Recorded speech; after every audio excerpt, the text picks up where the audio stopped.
Oke lur, kembali lagi bersama si Kakang Prabu yang pastinya tetap di channelnya Kuma Aing.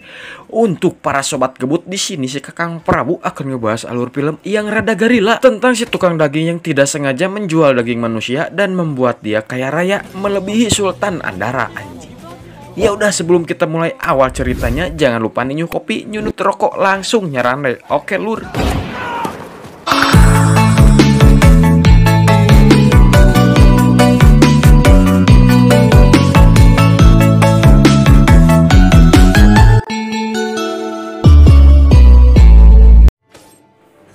Film diawali dengan memperlihatkan aktivitas di sebuah toko daging milik Pasutri. Mereka bernama Pincen dan istrinya bernama Sophie. Lainlah jada dan bukan juga Tokopedia. Terlihat kesal pada salakina karena cenah lemot melayani numeli.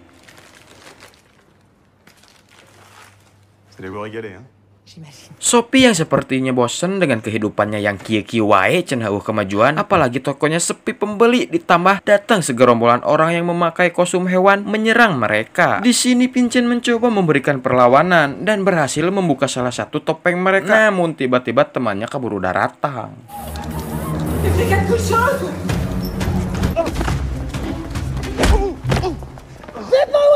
Sophie mencurahkan tentang kebosanan hidupnya pada temannya yang bernama Stephanie. Namun si Stephanie ini bukan memberikan saran, malah terkesan memanas gerak dan pamer kekayaan, padahal salakina dan beunghar mah. Tak hanya Stephanie yang sombong, ternyata salakina oge polontong, sarwana 11-12. Mereka terus memojokkan dan memamerkan harta kekayaan pada Pincen dan Sophie. Hal itu jelas membuat mereka jengkel, keheul. Namun suami Stephanie memberikan hadiah senapan untuk Pincen, aya kaingetan oge. Awalnya dia menolak karena tidak memiliki izin cenah. Namun pada akhirnya dia diterima juga.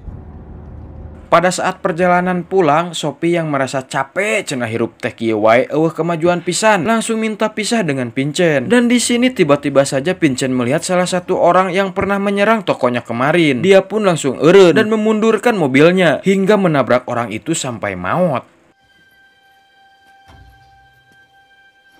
Mereka balaringung juga, takut jika menelpon Kapolsek mereka akan tertangkap, ditambah Pincen membawa senjata di mobilnya.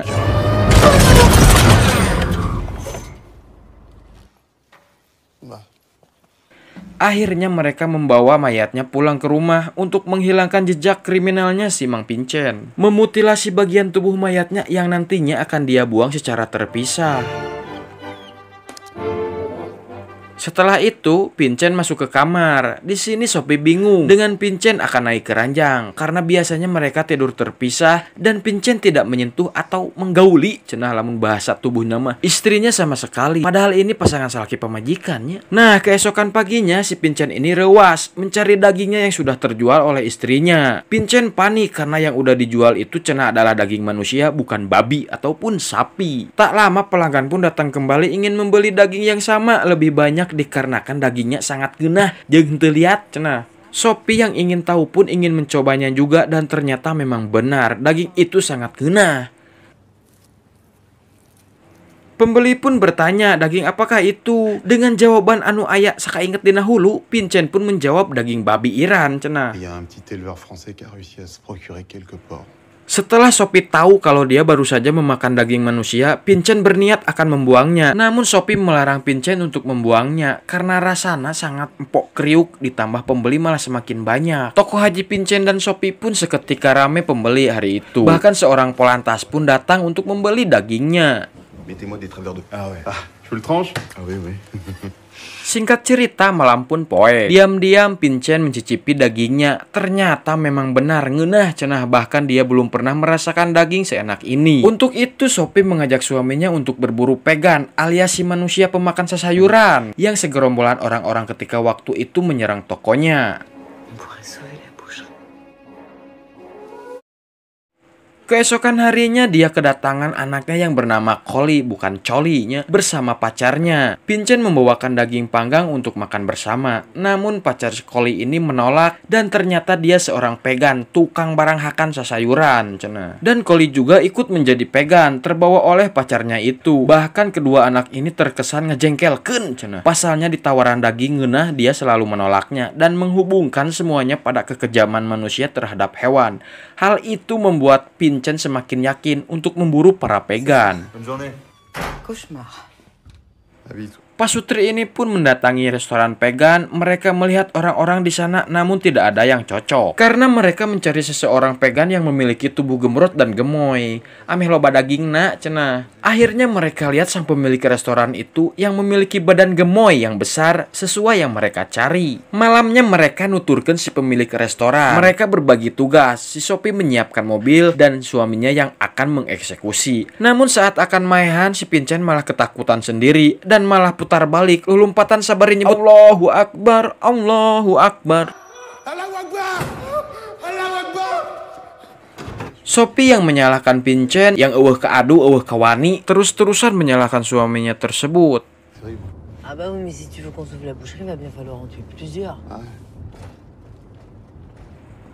Kemudian Sophie menonton acara TV yang menampilkan pelaku pembunuh memancing korbannya dan membawanya ke tempat sepi. Pincen berkostum hewan berpura-pura menjadi pegan. Mereka berorasi tentang kekejaman pada hewan untuk dipencit dan didahar dagingnya. Hal itu mereka lakukan untuk menarik perhatian para pegan. Dan saat itu ada satu orang yang tertarik. Mereka pun langsung COD-an di tempat yang sepi. Namun ternyata orang tadi datang tidak sendiri. Dia datang dengan dua temannya. Hal itu membuat Pincen mengurungkan niat untuk membunuh. Mereka malah mengajak si Pincen dan Sophie ikut dalam komplotan mereka, yaitu kekuatan Pi barudak sayuran inti nama untuk menyerang toko pengolahan daging.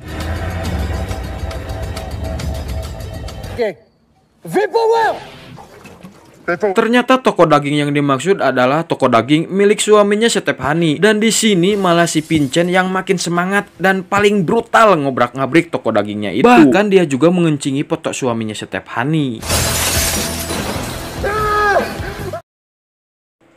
Singkat cerita, Pasutri ini dinner cari tanamah di sebuah restoran. Di sini Sophie terus memarahi Pincen dengan mengatakan Pincen kawani jeung keadu. Perkataannya membuat Pincen marah dan meninggalkannya di restoran. Saat Pincen sudah pergi, Sophie disamperkan oleh seorang waiter. Mereka pun ngobrol sampai ngebudah. Dan Sophie pun diantarkan pulang oleh waiter tersebut. Dan dia juga tahu kalau si waiter itu adalah seorang pegan. Di sini si waiter pun menggoda Sophie hingga akhirnya mereka cipokan. Nah, saat cipokan Sophie pun menggigit lidahnya hingga getihan dan mengajaknya masuk untuk mencuci bengetnya. Pincen marah karena istrinya membawa seorang pria ke rumah, ditambah Sophie sengaja cenah memanasi Pincen agar wani maehan si waiter tersebut. Pincen kelihatannya benar-benar sangat marah, mengasah pisau akan membunuh si waiter tersebut. Namun di sini dia berubah pikiran dan mengatakan kalau dirinya memang benar-benar pengecut. Tuani cenah. Karena itu Sophie ingin bercerai saja dengan Pincen. Namun sebelum itu dia menyuruh Pincen untuk mengusir si waiter tersebut. Saat akan mengusir si waiter, pikasirin pisan, si waiter sudah ulutut tidak memakai pakaian apapun termasuk cangcutna oge dilaan dan mengatakan ingin dengan istrinya. Mendengar itu Pincen sangat ambek. Marah, malah dia benar-benar wani maehan dengan menyiksa secara brutal hingga modar.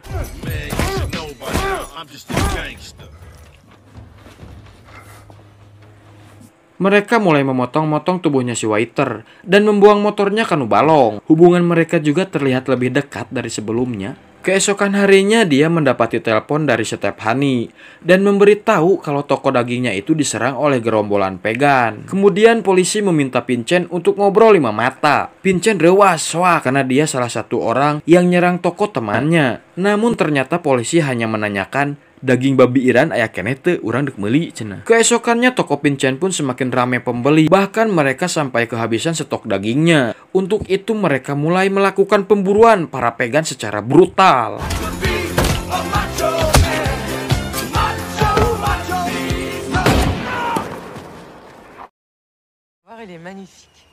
Suatu malam Pasutri itu mengulem satu pria berbadan gemoy bernama Winnie. Mereka akan melakukan aksi berburu mereka. Namun Winnie berhasil menggagalkan aksinya mereka dan langsung kabur dari sana.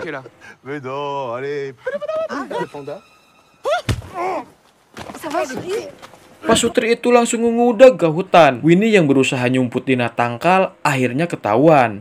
Namun sebelum dibunuh, dia maut sorangan karena kena serangan jantung.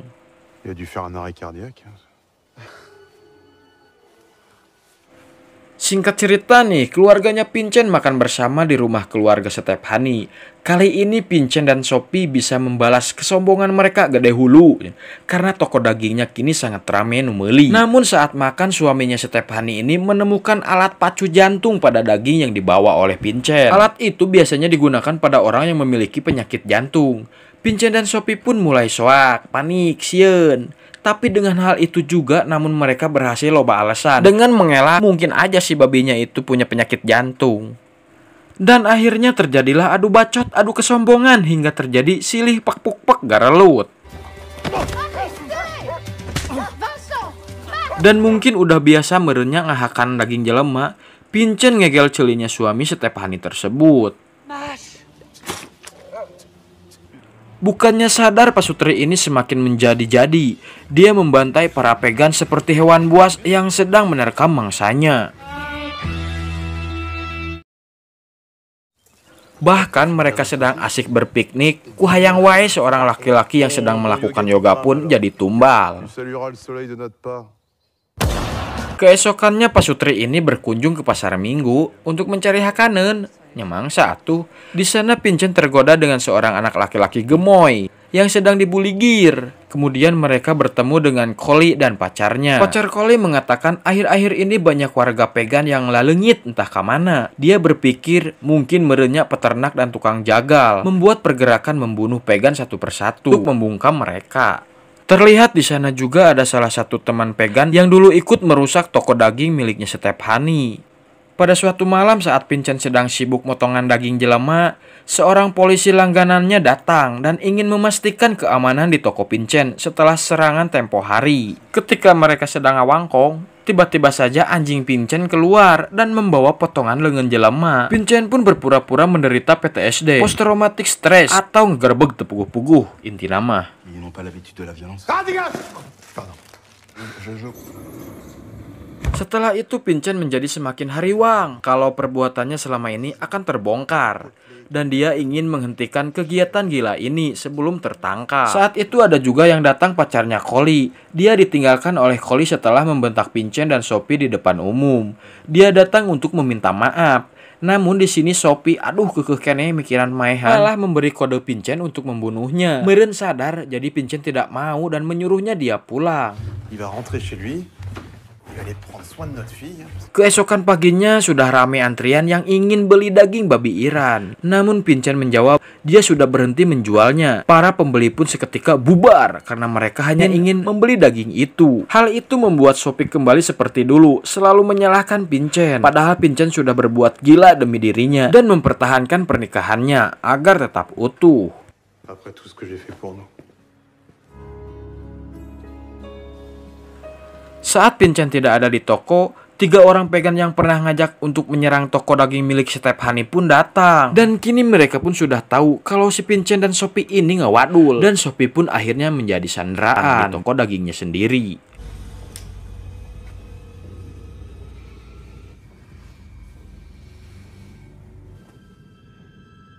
Tu crois qu'il a été bien? On dit pas des gros mots comme ça. Alors. Detik-detik Sophie akan dipencit, Vincent pun datang layaknya Spiderman. Dia langsung membantai orang-orang pegan dibantu oleh anjingnya tersebut.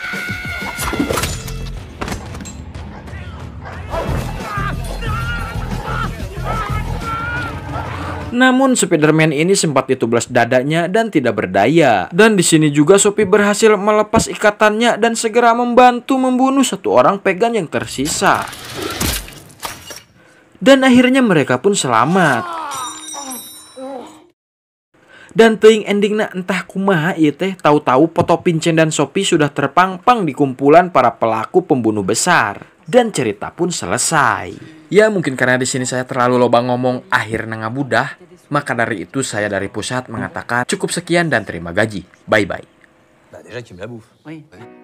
Sophie Pascal a répondu.